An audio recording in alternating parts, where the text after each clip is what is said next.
Suite des événements, on va maintenant déposer le triangle supérieur ici. Donc il faut déposer l'axe qui est là. On va commencer par dévisser les deux écrous à chaque bout. Alors ici il faut défreiner encore une petite rondelle. Bon, ensuite c'est du 24, on desserre donc les deux écrous.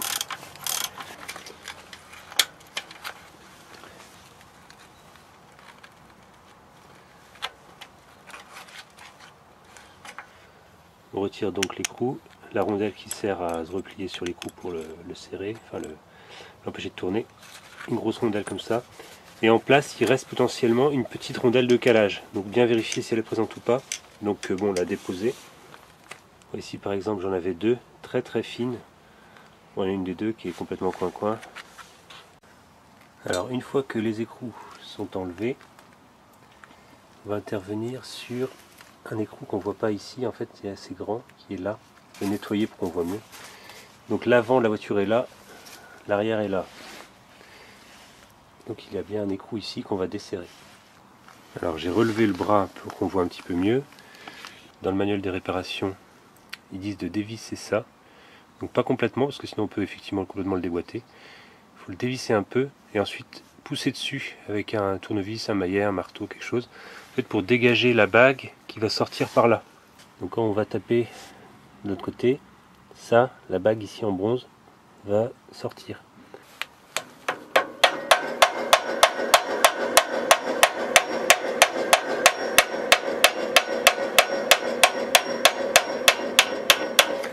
On profite des encoches qui sont faites exprès dans l'écrou. Voilà, ça se dessert. Voilà. Alors on dessert un petit peu comme ça, voilà, pas trop. Il faut qu'en fait l'écrou reste dans les filets. Alors maintenant je vais taper gentiment ici. Et on voit que ça commence à détacher là. Alors je tape pas tout le temps au même endroit.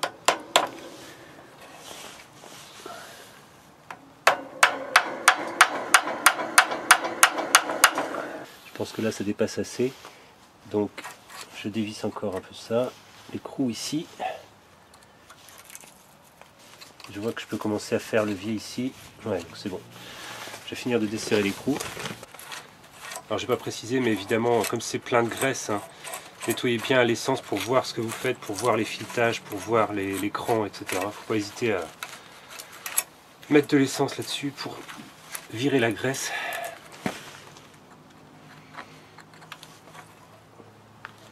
Voilà, ça vient pas mal. Bon, cette bague en bronze est venue assez facilement, mais je précise quand même que moi je sentais du jeu dans le triangle. L'autre côté, puisque je l'ai déjà fait, il fallait un petit peu plus tirer quand même. Donc je pense que oui, plus ça a du jeu, évidemment, plus c'est facile à déposer. Alors maintenant, la suite, on dessert un petit peu ces boulons ici.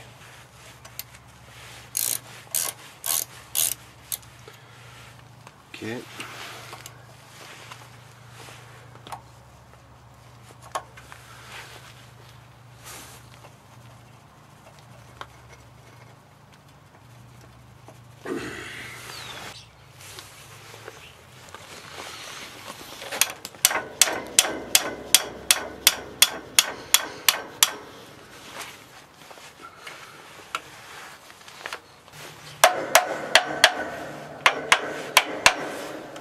Alors c'est là la partie marrante, si je puis dire, de la manip, parce qu'en fait la tige qu'on voit donc ici, tout le long, c'est une seule pièce, et elle a des méplats ici.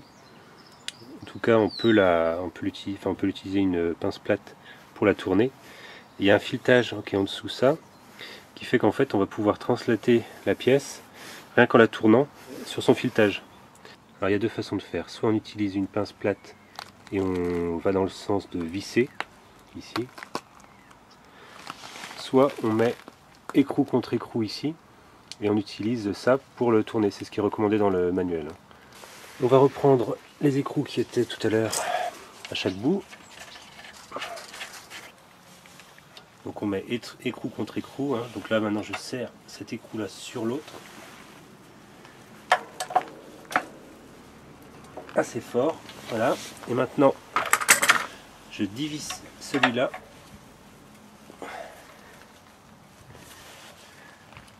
Alors, il ne peut pas, donc du coup il entraîne la pièce en rotation avec lui. C'est exactement ce qu'on voulait faire.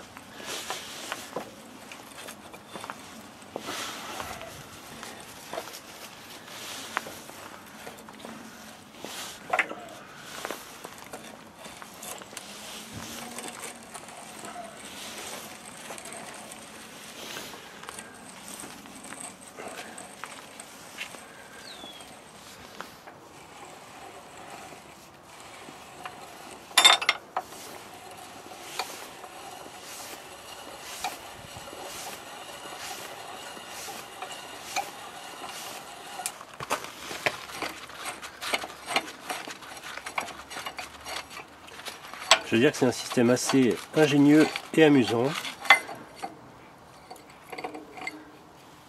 Et voilà. Alors ensuite, histoire de rien perdre, on remet toute la visserie en place. Donc voilà mon triangle supérieur. Donc il y a une bague en bronze évidemment qui est partie et l'autre qui est toujours en place. Le manuel de réparation indique qu'il faut parfois une presse, donc bon, je vais bien voir si j'arrive à la déposer ou pas. Alors attention à bien mettre de côté aussi tout ce qu'il y a ici. Il y a un ressort, il y a une espèce de petite coupelle. Voilà, il faut bien nettoyer puis récupérer ce qu'il y a à récupérer là-dessus. Alors la dernière fois on avait regardé comment dévisser ça, et je vous ai pas parlé d'un truc important, la petite clavette qui est ici. Il vaut mieux l'enlever et la mettre de côté, c'est assez important. Hein. Alors vous vous rappelez l'outil pour déposer les tambours, on va réutiliser le même, on va mettre ça en plus au bout. Alors l'arrache va venir s'accrocher ici, donc il faut bien s'assurer que tout est bien propre. Moi j'ai enlevé une partie de cambouis avec un pinceau et de l'essence, hein, comme d'habitude. Parce que j'ai vu dans le manuel des réparations qu'en fait ça peut être cassé, donc il faut y aller quand même précautionneusement. On va bien positionner l'outil. Voilà. Du côté de l'outil, évidemment, même chose, hein, je nettoie rapidement la portée ici.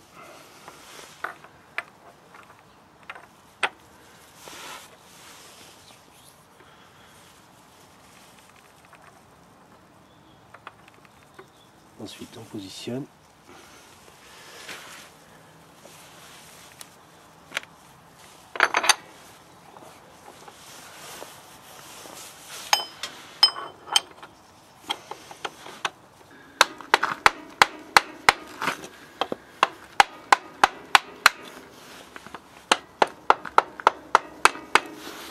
L'outil est bien en place, donc maintenant on va visser.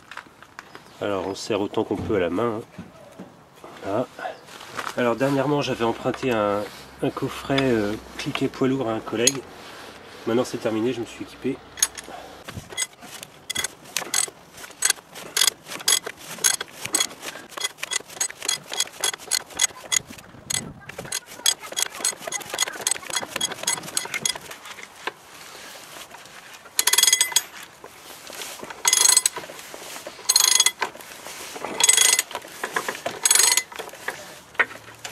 Alors là l'extracteur commence à tourner avec, je vais l'empêcher.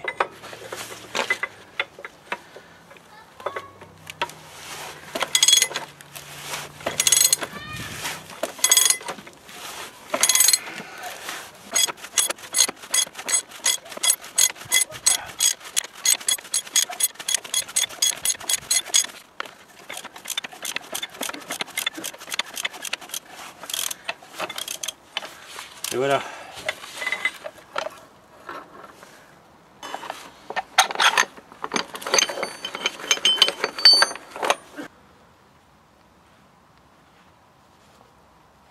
En vue du sablage et donc du chauffage, je vais déposer la flasque ici. On va commencer par défreiner ici et là, donc les trois pièces qui font le tour. Hein.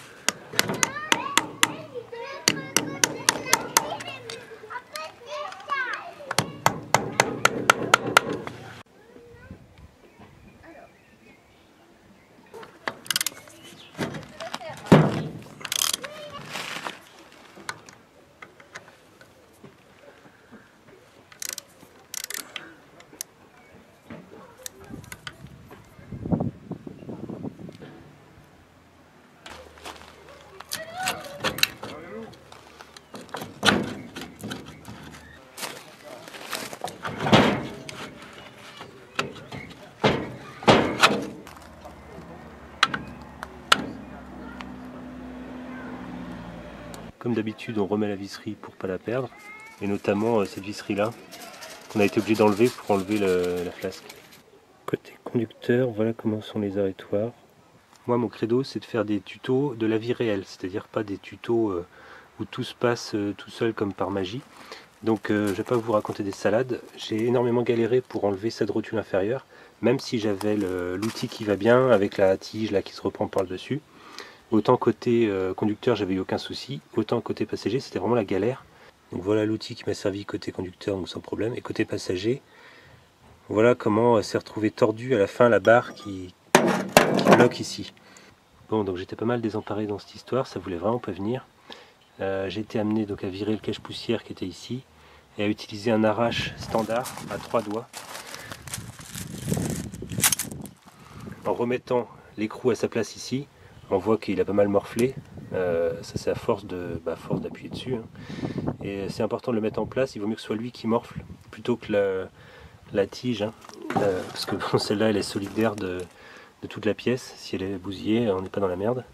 Si c'est juste un écrou, c'est moins grave. Et donc là, en fait, on est au stade où ça a lâché. Ça vient de lâcher avec l'arrache à 3 doigts. Donc j'ai plus qu'à virer l'écrou et puis voilà, ça vient derrière. Alors j'ai l'impression que la pièce ici est un petit peu tordue. Mais bon, à un moment donné, on n'a rien sans rien. Quand ça veut pas, ça veut pas. Et même en laissant des jours et des jours, hein, en pression avec l'outil d'origine, ça venait pas non plus. J'ai pas chauffé. Bon, il y a après la technique du chalumeau, mais bon, faut bien chauffer aussi la pièce extérieure parce que si on chauffe tout, évidemment tout se dilate, donc ça sert à rien. Donc voilà, moi j'ai pris le parti d'utiliser un arrache à 3 doigts, puis c'est venu.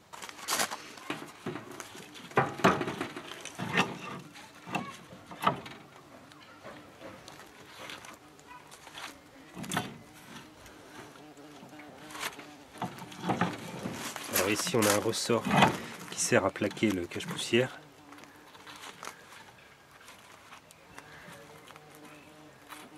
Une rondelle.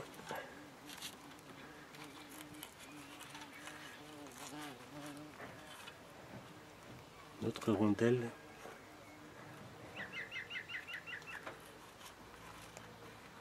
Un résidu de caoutchouc. Voilà.